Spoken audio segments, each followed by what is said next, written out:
Hello நண்பர்களே, welcome to Salima சமையல். இன்றைக்கி நம்மளோட சேனலில் பிசிபில்லாபாத் சாம்பார் சாதம் எப்படி செய்கிறதுன்னு பார்க்க போகிறோம். இந்த பிசிபில்லாபாத் வீடியோவை ஃபுல்லாக பாருங்கள். உங்களுக்கு பிடிச்சிருந்ததுன்னா சலிமா சமையல் சேனலை சப்ஸ்கிரைப் பண்ணுங்கள். உங்களுடைய ஃப்ரெண்ட்ஸ் அண்ட் ஃபேமிலிக்கும் ஷேர் பண்ணுங்கள், சப்போர்ட் பண்ணுங்கள்.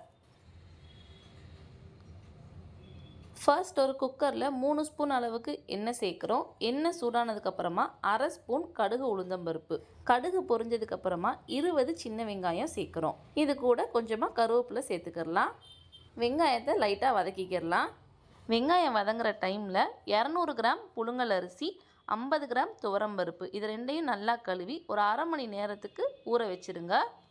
வெங்காயம் இந்தளவுக்கு வதங்கினதுக்கப்புறமா 3 காய் பீன்ஸு, ஒரு சின்ன கேரட்டு, 2 கத்திரிக்காய், 1 முருங்கைக்காய், 2 தக்காளி இது எல்லாத்தையும் கட் பண்ணி சேர்த்துடலாம். இது கூடவே ஒரு பச்சை மிளகாயும் சேர்த்து கொஞ்சம் நேரத்துக்கு வதக்கிக்கலாம். அதாவது ஒரு நிமிஷத்துக்கு காயை வதக்கிக்கலாம்.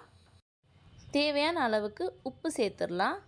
1/2 ஸ்பூன் சாம்பார் பொடி சேர்த்து ஒரு 2 நிமிஷத்துக்கு நல்லா வதக்கிக்கலாம்.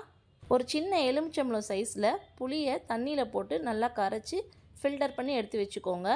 புளி தண்ணி வந்துட்டு ஆப்ஷனல், உங்களுக்கு வேணும்னா சேர்த்துக்கோங்க, இல்லைன்னா அதை நீங்கள் ஸ்கிப் பண்ணிடுங்க.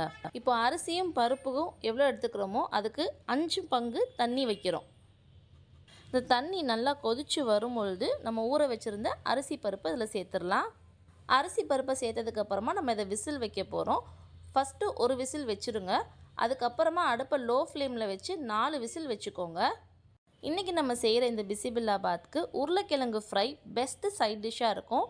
கண்டிப்பாக ட்ரை பண்ணி பாருங்கள், சூப்பராக இருக்கும்.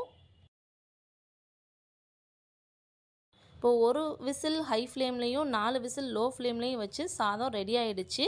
இப்போ குக்கர் ஓப்பன் பண்ணிடலாம். குக்கர் ஓப்பன் பண்ணதுக்கப்புறமா 2 ஸ்பூன் அளவுக்கு நெய் சேர்க்குறோம்.